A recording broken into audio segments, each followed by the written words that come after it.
and let it play through. Yeah, sorry, the gangster version of a picnic is a barbecue. You said picnic and then you doubled down on it. I'm like, you mean a barbecue, right? Almost revealed my true self right there. I'm sorry. Yeah. I meant barbecue. Barbecue, motherfucker. Speak Easy Studios. Speak and be heard.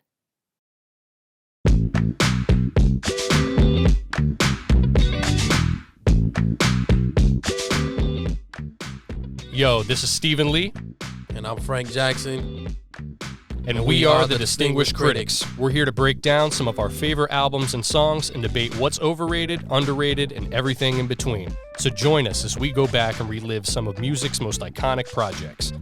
Give us a listen wherever you get your podcasts, and please remember to rate, review, subscribe, and give us those 5 stars. What's up, everybody, and welcome to another edition of This or That. I'm Stephen Lee, as always, joined by Frank Jackson, and today we're discussing 2 West Coast classics. That's right, Sugar Free Street Gospel, released on June 24th, 1997, and the Dogg Pound's Dog Food debut, released on Halloween of 1995. Frank, how you doing today, man? Good. Glad to be back in here, man. Don't call it a comeback. We had a brief hiatus. Creative differences I wanted to raise, but now we back in here and we about to get this done. And just to preface this whole conversation, we've done episodes where I can talk about some of these albums and acknowledge their greatness and hats off, I really respect this group or this artist and this project's legendary. These 2 projects today for me are my comfort food if I had to compare it to anything. Well, I will say about these 2, unless I'm forgetting something, this is the best producer matchup we've had. It's the first time we've done DJ Quick, so and that alone that leans it one carries way. His weight. But then on the other side, you got Daz. Yeah. So with a little bit of Pooh sprinkled. Well, we done not Pooh as in poop. Yeah. DJ Pooh. Pooh, legend. We've done 50 and Dre, and obviously a lot of that is but that's mostly Dre. Mostly Dre, yeah. So this is just a like true with battle. The Kanye, when we did Watch the Throne in Daytona, that's basically Kanye versus Kanye, with a few other producers sprinkled in. Yeah. So I love this matchup of the producers because as we'll get into on this and like we talked about before, Daz is so severely underappreciated when it comes to his production. He is one of the greatest to ever do it. When Dre left Death Row, Daz held it down, and he was holding it down when Dre was there too. Mm-hmm. So for at least a year while Dre was still kind of dibbling and dabbling and debating on whether or not he's going to leave the label. And if you felt anything fall off, it certainly wasn't the production. No. So certainly this is a showcase for him. He was outstanding on this album, and we'll get into that. Well, yeah, with Daz, I think, man, if I had to compare it to anything, I would say he's probably like the West Coast version of Havoc from Mobb Deep. Agreed. In terms of how they're placed, I guess, right? Agreed. Like you have an assassin MC. It's a duo, right? Yep. And when you start really stripping it down, when you compare their partners too, then it really correct. Makes it, you have Corrupt, who's just like a lyrical assassin, and Prodigy was that at this particular stage as well. And it's not that Daz or Havoc couldn't rap, but it's just like next to these guys, okay, who the lead MC is, but Absolutely. Likewise, you have them both on the boards, and I would say they're equals in that realm. Absolutely, I'd agree with that. I mean, nobody's gonna get Daz confused with some sort of the lyrical genius on the mic, or somebody's gonna blow your mind when he raps, but he doesn't make anything whack. No, he has a great flow too. He does. It's very he brings a calmness to it that makes it, especially with his beats, that smoothness that he brings when he raps. I think it makes it flow very good. And compared to Corrupt, it's like, because Corrupt is kind of like that too. Like Corrupt isn't this super bombastic, loud, just all out there. You're not going to confuse him for KRS-One. Exactly. Like he's not like that, but it's still very different in the way that they deliver things. Corrupt was in his bag. This was his prime. I got a few thoughts on all of this. Let's go ahead and get into Dog Food. This came out in 1995, and I think it's worth noting that when both of these artists were introduced to the world on The Chronic, the concept of the Dogg Pound didn't really exist. And the Dogg Pound is one large collective. You have Nate Dogg, you have Big C Style, you had Little C Style, you had all of these artists, but I think as a duo, it was good to pair these guys together because you saw the chemistry then on Doggy Style with songs like Doggy Dogg World, right? So Rage was actually supposed to come out before the Dogg Pound. But Rage, I guess, historically has been known as she's kind of like Dre, but on a writing side where she takes time with everything that she does. Yeah. And she's great, too. And Daz and Corrupt were just like so hungry and ready to go. And Daz was getting comfortable with making these beats. And Corrupt has always been, man, Corrupt to me, I would say from like 93 to 96, I'll put him against anybody lyrically. He really was. It's just crazy when you look at Corrupt in that time period compared to, what followed for, if for different reasons, personal things. But this man really was one of the brightest MCs in hip hop during this time. And he is one of those people where you could go back and look at the, print. People don't print out shit anymore, but if you just go look at it, go to Kinko's Copies and print it out, pay 50 cents. But you go and you look at his lyrics and it's like, man, that's some shit that like if you didn't know who wrote it, you would probably, especially then because of the bias that it was then, you probably think a New York MC had written this shit. I'm glad you brought that up because I feel like if he was, and he's from Philadelphia. I mean, he moved to L.A. and joined the 60s when he was like, 16 years old. So he was raised on the East Coast. Based on the West Coast, not from the West Coast. Kind of like your, like or Exhibit. You got a lot of artists that are like that. But I think with Corrupt, if this wasn't all over G-Funk type of beats, and I do believe that Dog Food is one of the last truly great G-Funk albums. I think it was the last one. Right. You might look at like Return of the Regulator, but Warren G did a couple years later. But G-Funk kind of like faded out in 97, 98, 99. If Corrupt were on RZA production or DJ Premier production, he'd be viewed and talked about as one of the greatest of all time. Well, and he was that good to where it was kind of he could fit any scheme. If I'm going to compare it to sports, like it doesn't really matter whose beat it is, what type of production. He was that good at that time where it fits anything. But yeah, Corrupt was really on this album. And when you talk about this album, one thing that is important of note to me is Snoop Dogg is all over this album. Yes. He is all over this album. But you never, ever, at any point in this album, feel like this is a Snoop album because he never outshines Corrupt. He kind of plays a little bit of a background role, and it seems intentional. But I feel like the amount of Snoop is perfect. It is perfect, right? He'll do a hook there, or he's doing ad-libs for somebody or some on small a given like song. skit at the and beginning. He is featured on a couple songs. Oh, yeah, he has some. Yeah, but he should be. I mean, it's Snoop Doggy Dogg in 1995. But I do agree with your point that it never felt like in order for Death Row to sell the Dogg Pound as a viable group that they had to put Snoop on the cover, or that they had to just litter this entire project with too much Snoop. Yeah, he didn't have to carry them at all. Right. This album is historically super significant because of the time that this was all occurring at, right? Late 1995, yeah. You got Pac just joined the label when this came out. He got out of jail that month. Yes. And at this time, you had those haters, C. Dolores Tucker and Bob Dole, wanting to destroy everything that they were literally rap like music was. Buying the CDs and then rolling over them in the streets, burning them and shit, like a bunch of weirdos. Yeah, thank you for the album sales, but and the publicity, which by the way, this album went double platinum eventually. So at that time, they were facing not only the pressure from literally politicians ranking high up. Really high up there that were high profile. Pressuring Warner Brothers. Brothers, which eventually Warner Brothers caved to that, Mm-hmm. and this had to get released on priority. Yeah. But a lot of people don't know that. This album yeah. was supposed to come out in like June or July of 95. Came out roughly 4, 5, 6 months later or whatever it was because of all this label politicking. And Suge said, well, fuck it. I'm going to go to Brian Turner at Priority, and we're just going to put it out here, and it's going to sell. And that's what, I mean, it turned out to be, I guess, a win-win, you know, because those haters, they wanted them to not sell the album anymore. Okay, cool.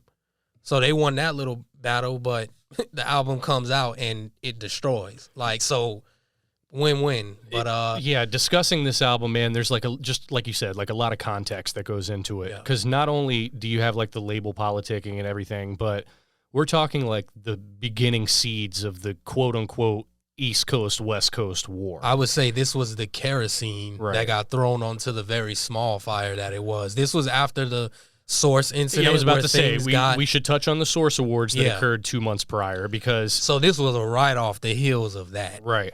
And, you know, tensions were starting to rise a little bit, but, I mean, go ahead and speak on it. New York, on this album kind of set it off, right? And there's a couple things that, like, we could do a whole episode on that song alone, okay? Yeah. The beat produced by DJ Pooh actually was a St. Ides commercial initially. Biggie rapped on it, okay? So they dropped this song, and it really is, if you listen to it, kind of an homage. Yeah. Right? It's corrupt, really kind of giving it up. Now, Snoop does sound a little condescending on the beginning of it, where, what's up, God? What's up, money? It cannot be mistaken as anything it sounded like mockery. They were taking some shots. But he was mocking. In that song, he talks about, it was the night I served 2,000 MCs. Well, reportedly, he did at the Source Awards outside of Madison Square Garden. Corrupt went toe-to-toe with New Yorkers and really slayed all of them, So you have the Dogg Pound put out this song, and then they're saying, okay, this is going to be the lead single. Let's go out to New York and actually film this in Red Hook, Brooklyn. This is what set all this shit off. Again, an homage. He's literally in the snow. The brownstones are in the back. He's rapping. It's a very East. You got a perfect artist to hop up on this song in Corrupt because he's East Coast derivative, right? It starts out that way. And then here's what I wish people talked about more, because the whole Biggie being blameless in all of this really goes right through me.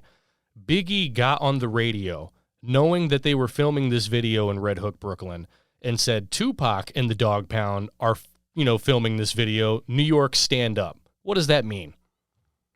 Call to action. Okay, and that's exactly what happened. They ended up shooting the trailer. Thankfully, nobody got hit. Trey D, all of them, they're in there like as the shots are flying. So they're saying, okay, fuck this. We got to get out of here. They jet back to California. Then they film the segment where Snoop's like, oh, okay, we're going to start kicking over these buildings. Everything changes then. Right. So to act like the Dogg Pound came out and just blatantly disrespected New York, no, it was a reaction and a response to what Biggie incited New York to do. Yeah. It was just a series of events because obviously things preceded Biggie doing that. The tensions were so high right then that Suge's right-hand man got killed in Atlanta like a month before this. There's just a lot going on. There's so much going on that like people when they talk about the East Coast, West Coast thing, they're mainly thinking about Tupac and Biggie. So many people died over this. Like, just people in the street. So many people died over this. It's absurd. And it goes so much deeper than Biggie and Pac. Right.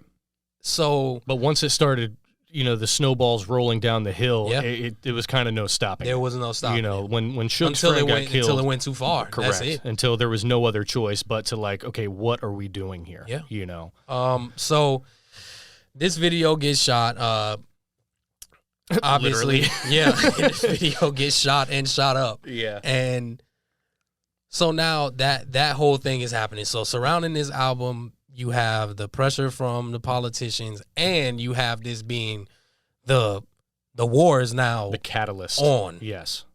So this album drops. It sells extremely well. Let's get into the album itself.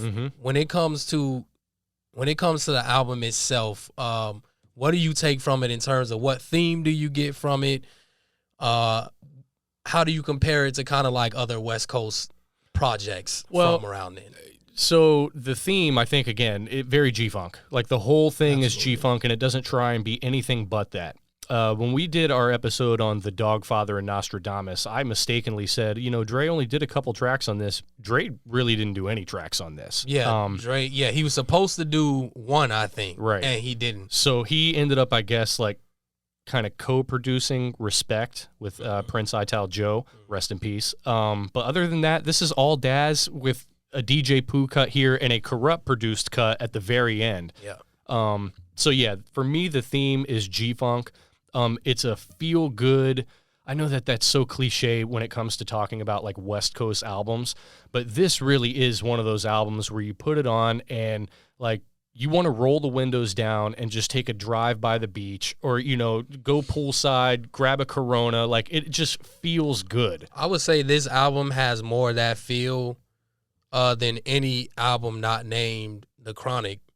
Like, I think it has more of that feel because The Chronic could be like darker and even got political because of the riots and everything. Yeah. Like, I feel like this was just a fun album. That's all this was. Right. This was a fun album. For the most part, I would say if there's any theme content wise that I take from it, I think there was a good amount of kind of Daz and Corrupt talking about like kind of that struggle of leaving the streets to go legit loosely to do music. In there. Yeah. I'll say if there's any overall theme, if you have to point to something, if you have to point to something, but this is mostly honestly just Daz having fun making these beats and Corrupt just having fun writing these rhymes that nothing is tied to something else. It's not some concept out. It's just now they do album. They do bridge a lot of these songs together in a clever way. You got the Easy Dick interludes. You got Big Pimpin' on there, who was like a literal like a guy that was living on the street, and Dre invited him to come live with him, and he became like a really good orator on all of these albums. Yeah. So one thing that kind of stood out is definitely Corrupt's penmanship, and I think it's really evident on the first song, Dog Pound Gangstas, right? Corrupt eats up about 2 minutes of the beat before Daz even comes in. There's subtle, not so subtle shots, rather, at Bone Thugs and Harmony. Ain't got no love for no hoes in Harmony. This is still the last remnants of the Ruthless beef. You can tell that some of these songs were recorded prior to Easy dying or right around that time. But yeah, man, it's hard to look at this. It's 17 songs. It's hard to look at this and say that there's any noticeable misses. I feel like it all does kind of flow together. I could do without, like, If We All Fuck. There's a couple songs that I would say If We All Fuck. Make it a little bloated. Let's Play House. I know that's actually the biggest song from this album. I love not that song. Fan. Yeah, I love that song. Nate and even Michelet on it, Yeah. Had that heavy piano and... What I do love Nate on is I Don't Like to Dream About Getting Paid, yes. which is... might be, I would say that and Psycho Like No, probably my two. Man, they got that's another thing with this album too. A lot of great hooks. Oh yeah, Oh yeah, I mean the penmanship on this album throughout is solid, and like we mentioned earlier, there's no point where you feel like Daz was holding the whole thing back. Right. Yeah, it's not like he slowed it down at all. Daz from a rapping perspective, arguably carried I Don't Like to Dream About Getting Paid. I would agree with that. I think he had the best verse on I Don't Like to Dream About Getting Paid. Right. I mean, he's not a bum. He just isn't, corrupt. He's not corrupt in 1995. Exactly. Yeah. Like, but then again, how many people were? Yeah. And how many people were Daz on these boards in 95? Like, right. Very few. So I just think this is a perfect marriage of an album. It is something that, if I have to be hypercritical, I would say that there's no song that I'm like in love with. Like, I'm not crazy about any of the songs, but like I don't even remotely dislike any of them. Except for I don't like Let's Play House. I really don't. But it was a clear attempt at radio, although a number of these songs would have worked. It didn't fit the album to me, even though the album is just a let's have fun. Like, it's not like it's all has to be one thing, but it still felt like out of place to me. Well, especially when it's sandwiched in the middle of the album. Yeah. It's not like it just ended with Let's Play House. Yeah. If I had to be critical of one aspect of it, I don't think it really ended that strong, to be honest. I think like the last couple songs were just there, and again, it's not that they're bad, but I will disagree with you in the sense that like there are songs that I absolutely love on this album. Smooth. Obviously, I Don't Like to Dream About Getting Paid. Do What I Feel, with a very underrated Lady of Rage feature. She was great. Some bomb-ass pussies, like a smooth, like they did that song at the House of Blues, and you see the type of reaction that gets. Yep. But yeah, I would say for like what the Dogg Pound are, it's hard to imagine them making a better project than this.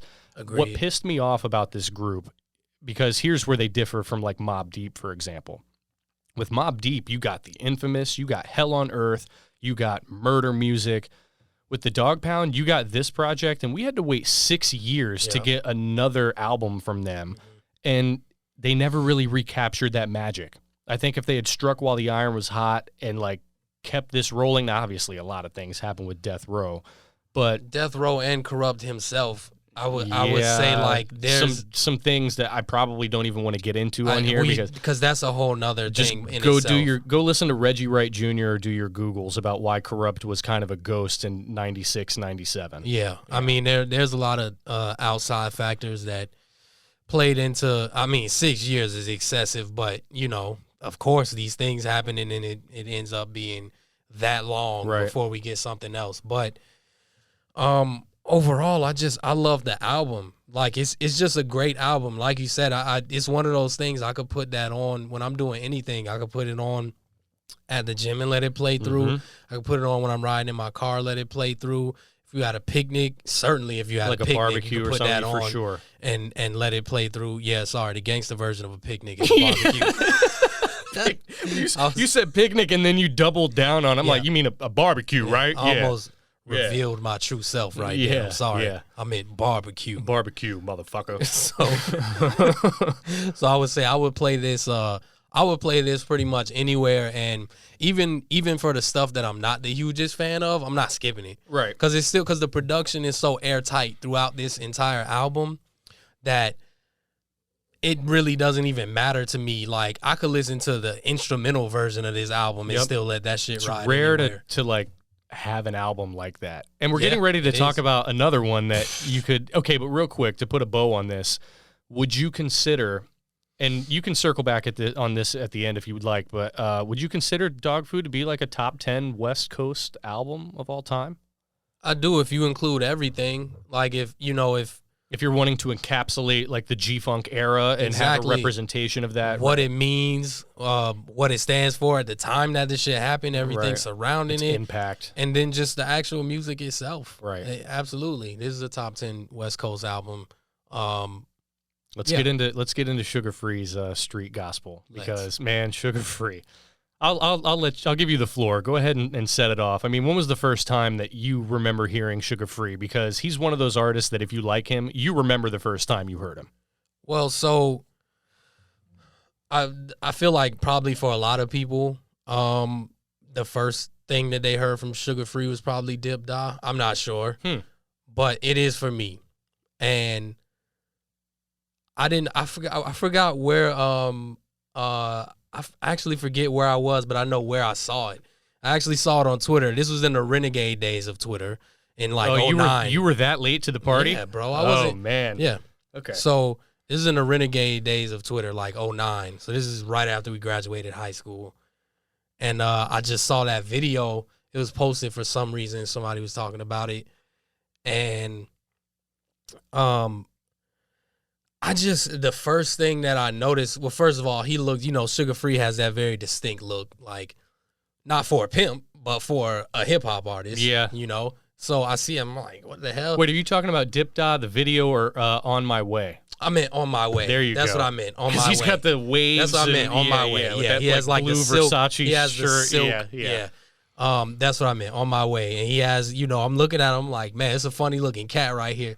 And then I'm like, just noticing how different his voice and like his kind of delivery was, and that wasn't even that's nothing close to what his actual delivery is, because on that song he's not giving you like the full sugar-free experience. That one was more so made for, you know, to be a single. Well, you got El DeBarge on the hook. Exactly. Yeah, it's more of a crooner. Like that's more of a single. So, but still, it was different. Right. And I was like, I don't know how I feel about this. So that's what prompted me to want to listen more and see, like, you know, what this cat is actually about. I'm pretty sure whoever posted it, they were roasting him. Like, yeah, they were. But I was like, I don't know. Let me see. And then that's when I first went and listened to street gospel. And I mean, it was no looking back ever since then. Like, then you just dive become into a fan. His whole discography and not just his discography, but all the shit he features on and all of this stuff, and collaboration albums he's done. He's done a lot. Mm-hmm. Like, outside of just his main body of work, he's done a lot. And yeah, I think if you are a Sugar-Free fan, he didn't really grow on you. He captured you, like, that's what pretty happened. Immediately. That's exactly what happened to me. I'll never forget. I was 10 years old, and obviously always been a big Snoop fan. So I bought The Last Meal, and he's featured on a song called Bring It On, and he had one line. Why the little girl walk around with a goldfish in her pocket? So she could smell like the big girl. And I'm just like, this motherfucker. I didn't even know what it meant at the time. But it was one of those, his flow. I hate when people say, like, oh, you think Blueface is off beat, but you love Sugar-Free. So Sugar-Free is not off beat. Let's get into that, because I was going to talk about that a little bit later. It's very staccato-ish, but he has a pocket that nobody else can find. That shit is so unbelievably disrespectful to me. To even compare those two, and it's for no other reason than Sugar-Free actually does it well. Right. Like, his flow is, he's gonna fit a lot into kind of this one bar, and then he's gonna deliver the punchline. Correct. And that is not the same thing as somebody just out here not knowing how to stay on beat. Right. Like, you never, if you listen to Sugar-Free and you think that what you hearing is off beat, you just have no rhythm. You have no ear for music. Like, because Sugar-Free, what he'll do is he'll give you 2 words, let the beat breathe, and then he's going to hit you with this rapid fire delivery, but like all of it is within the pocket of the beat. Yeah. You know? There's never a time where you feel like he tried to squeeze too much into this. No, because he's great at it. He knows what he's doing. Sugar-Free is one of the most talented hip-hop artists I've ever seen, in terms of not just him being able to pull off that delivery, because nobody else can do that. Right. You've never seen anybody else be able to do that. People can rap fast. People could, do this or that, or twist words in a certain way. has kind of a stuttery flow, but it's not like that. No. You know. You never, you know who, and I will say on the front end that I do love this dude. Where are you going with this? Well, I do love this dude, but I feel like the only person who does something similar to it, but nowhere near as well, I'm sorry, is E40. Okay, yeah. But that's not, I don't think E40 is whack, but I think Sugar-Free is the perfected version because of what E40 tries to do. Kind of lose it. He does lose it sometimes. Mm-hmm. He does get stretch it out too much, and it's just like, I'm trying to remember. He teeters on that line of being off beat. Right. And Sugar-Free never even approaches that line. Right. It's not even close. Sugar-Free is not a Silk the Shocker, No. So another reason I say this dude is so talented. Another one of the very first things I saw from him was that Do It Like I'm Used to It, that freestyle that he was doing when he's beating on the table. Before DJ Quick even discovered him, his name was Royal Rock at the time. Yes, and a lot of the lines you hear when he's doing that end up on this album across various songs. Well, he has the county jail song and even like the table interlude. I've never, to be honest, seen somebody take a pencil and a quarter and that's the talent I'm talking about right there. That, just at a kitchen table, clearly in Pomona somewhere. When you look at him during that video, I implore anybody listening to this, if you haven't seen it, just look up YouTube Sugar-Free freestyle. Right. And you'll see it.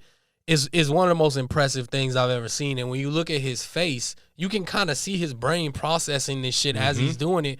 But to multitask, to be able to juggle those things, that is so unbelievably difficult to do while still being perfectly on beat and delivering every bar on time and not at all fucking up that beat one time. With a flow that, quite frankly, nobody else can do. You know what I mean? I'm so glad that him and DJ Quick linked up, because I feel like Sugar Free would have been something no matter what. He's too talented. This brings the best out of him. But like DJ Quick, and has since, did this whole album. It's only 14 songs. You know me. That's how I prefer my albums. Give me that 12 to 14 soft spot and I'm good. Yep. And DJ Quick was like kind of in an interesting spot in his career too, right?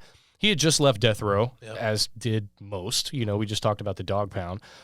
This came out in June of '97, and I feel like it kind of breathed new life into Quick's career from a production standpoint. Agreed. Gone was the, I don't want to call it G-Funk, it's the P-Funk. Gone was the P-Funk from Way Too Funky, Safe and Sound, the work that he had done with Pac and stuff like that. And here is where I feel like DJ Quick started to really embrace and incorporate that live instrumentation.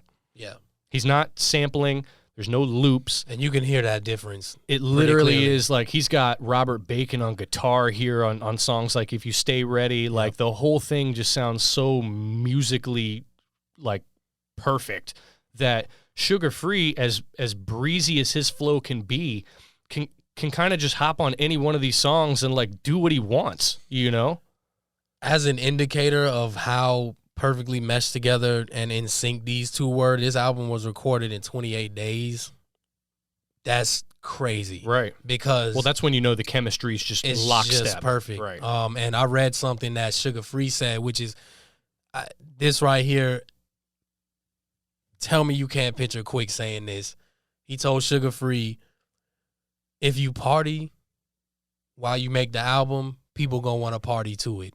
That's some DJ Quick ass shit to say. Yeah, and DJ Quick's kind of like used that as a basis for his whole career, and that's why I love him. Yeah, I mean, think about it. Right, like let's have fun doing this. People gonna have fun listening and to talk it. about the partying. And but I'll say this about Sugar Free too. Like he has some songs. A lot of these are. His comedic timing is impeccable. He's hilarious. Like, there's so many quotables. You got songs like "I'd rather give you my bitch," like "Than to let you breathe." My last bit of endo smoke. Like he's a pimp. A lot of people in the hip hop game talk about, "Oh, I'm a pimp. I got all these women." No, this dude was literally putting them on the whole stroll. Yeah, and like making go get my money. Yeah. Like for $20 she can blank your blank. You know, and I feel like there's so many one-liners that you almost have to like. Listen to this album like a couple times to really pick up on. I'll say even more. Right. I'll say even more. You have to listen to this album just about the amount of times that we've listened to it. Right. In order to catch fully grasp everything. Like from front to back, because each song has, God, I don't know how many punchlines. There's a couple songs that are not like that, that are more serious, like I Want to Go Home and well, Dip Daw's like a really that showed a different side of Sugar Free. That's the emotional, like he actually dove into some the psyche and why he is the way he is, exactly. And girls that he's dealt. I mean, in that song, he's talking about my 20-year-old. When she was 6, her daddy was her boyfriend. It's like, dude, that's the side of the pimp game that nobody talks about. Yeah, So there are those couple of songs where he's on something different than he usually is, but. For the majority of this album, I mean, God, how many punchlines per song are we getting? And they're hilarious. And the way he delivers them, you want to hear them over and over and over again. Well, the music's so good that like you don't like. It's not like he's rapping over stale boom bap beats. It's like, no, you want to revisit this because of the music, and you're catching something new with every re-listen. I will say about Quick on this album, and I mean this in a good way. Quick, based on his, his just immense talent. I think he's the best producer in hip hop history. That's my opinion. I mean, it's hard. It's him or Dre, right. And I think those two are in a tier of their own. Very different and then kind of the next styles tier. Too. Certainly very different. But Quick kind of kept it for the most part minimalist on this album, to let Sugar Free kind of have that free reign to go, like, because you've heard much more complex arrangements and from string Quick. structure. Well, on Quick's album following this, Rhythmalism, that's exactly what you're getting. Exactly. I don't want to say this is bare bones Quick. It's not bare bones, but it's minimalist while still having every part of Quick's DNA. Right, because you do want to highlight the artist that you're introducing to the world, and because he's so eclectic and unique, don't overshadow him with everything that you can do, and Quick can do damn near everything. This so is I knowing do your agree. artist, and Right. that's part of being a great producer. Like, you can't produce everybody the same. He can do that with Second to None. You could do that with Play a Ham. Yep. I mean, I love these guys, but Yeah. they're rappers, Yeah. you know. But like Yeah. Sugar Free, it's like, yeah, give him allow him to be the best version of himself. And I think that's exactly what you get on this album. Sugar Free's entire catalog is very strong, but I don't think that. And he took like a 7-year hiatus He between did. solo Yeah, albums. he He did. dropped the New Testament in 2004. And the New Testament was great too. A great album. I wish we had gotten another, because this is the only album that Quick produced top to bottom. Yeah. I feel like that's kind of a rarity in hip hop, unless you're like The Alchemist. It's kind of a rarity in hip hop these days anyway. Yeah, But Sugar Free is known for like his long breaks between albums. I mean, in between, Frank, High Power Pimpin' and The Yep. Resurrection, it was like 10 years. Yep. You know, so with Sugar Free, that stretch, because when I heard him in 2000, I'm like, okay, I discovered this album, but then it's like you're waiting another 4 years to like get a new project, but it also makes you like, he has you waiting for the right reasons. And he delivers Mhm. every time. Right. I mean, I remember how excited we were for The Resurrection. Resurrection, and it delivered. And Yeah. I still listen to it to this day. And Right. and he just dropped Sugar Cane, With cocaine. and I mean, it's Sugar Free is one of the most consistent artists in hip hop history to me, and it's crazy because, and this is what I really want to talk about on this. There is not a more underappreciated, I would say, country and worldwide artist than Sugar Free. I agree with that. But he is very much appreciated by those who know. Mhm. Like, if you really are a hip hop head, Sugar Free better not be left off of your list of the best. And the people on the West Coast, like, I'm talking about your favorite artist raves about Sugar Free. Mhm. Kendrick bows before Sugar Free. From Snoop Kendrick bows to down before YG Sugar to Free. Snoop. Yeah. But I'm even talking about just the people he influenced after. Right. YG, Vince Staples, all these dudes, they just genuflect before him because he is that. Yeah. He is that shit. And you hear his influence in their music. Right. With Sugar Free too, I think like, obviously you know how much I love West Coast music. I would say like if I had to pick a region, even though like I take no limit over everything, but that's a whole other story. Like if I had to pick a region where I'm only listening to that for the rest of my not life, close. it's going to be the West Coast. Sugar Free is quite easily in my top 5 of all time from that region. Agreed. You know, and the only people that he's following is like Pac, Snoop, Quick, and then it'd probably be like Sugar Free and Trey D. So like Sugar Free, for the consistency, the style, the influence, the bars, all of that, like he's a complete artist. And maybe he is an acquired taste for most, but I'm telling you, if you have any type of ear for music or an appreciation for like rap, I don't see how you could overlook somebody like that. And unfortunately, outside of the West Coast, I wish he would tour more on the East Coast and down South and the Midwest. Some of this is him, right? Right. Like we can't. He's it's been a like you recluse, talked like that about 10-year break and stuff like that. The you long know? breaks he takes, and he doesn't go on a lot of countrywide and worldwide tours. Right. And he could. He could. He does have fans. He could very well be elsewhere. opening up for Snoop at any location, you know. But you know, it's people are different. He's but, content. But still, I wish this man was talked about more. I wish he would get more flowers now, Mm-hmm. because this is one of those people who, you know, hopefully it's not for a very long time, but when he's gone, I guarantee you we're going to see all of the appreciation posts. Right. I guarantee you we're going to see all of the, you know, when people start seeing, because when he's gone, that's when your favorite rappers are gone. You're going to see them talking about him. Mm-hmm. And then you're going to be like, who? And then, you know, they're going to, in retrospect, realize how just immensely talented and different this dude is. And he just deserves all the flowers. I think Sugar Free is an absolute legend. I don't use that word lightly. Sugar Free is a legend. Right. It's not something you toss around. I mean, you could acknowledge like an artist's contribution and maybe they've been in the game for 30 years, but like personally, like I don't view certain guys as legends. I'll use Tretch from Naughty by Nature as an example. Fair. Like, yeah, he has legendary accomplishments, but I just don't view him in that light. Sugar Free is a legend in every way. And maybe that's the wrong comparison, but like from my personal perspective and the hip hop that I grew up on, Sugar Free has been a mainstay since day one. Give me your favorite song on this project. Tiptoe. I mean, you got, first of all, the beat, like Quick this is probably my favorite beat on the album. And it's as simple as this. My favorite beat on the album, you got Sugar Free doing his thing as always, but you also get the Quick verse. This is the only song that Quick is rapping on. I like that too, though. Yeah, you got Play Him. You got like your those guys, right? And they all did their thing too, right? But they weren't all over this project. No, it's kind of like that Snoop on the dog food type of thing, where it's like give them just a glimpse and to know that the cosign is there, but let them do their thing. Exactly. I'm gonna go If You Stay Ready. I love that song. It's so like when you're at your picnic and you want to put on a good song, your picnic. I feel like that's one of those ones that you just got to let ride.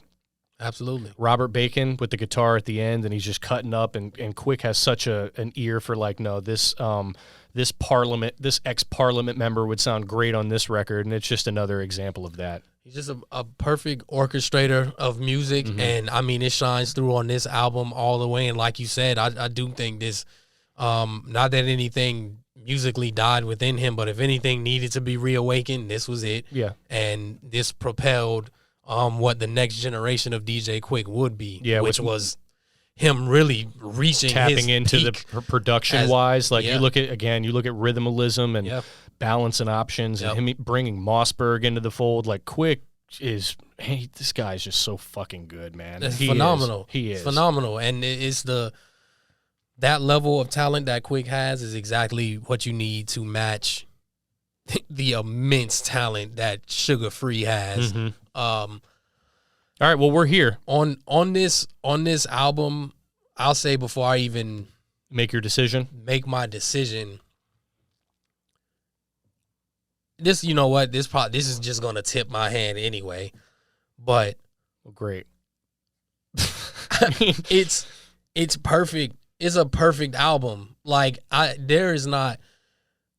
know this for a fact that I can't skip anything. I've front to back this album I don't know how many times, and I will do it again, and I will do it again, and I will do it again, and it'll never stop. Like I don't need to do this. Like if we're doing an episode, I don't need to like super dive into this because I guarantee you within like the past 2 or 3 weeks I've listened to it again anyway. No, this is one of those like usually so.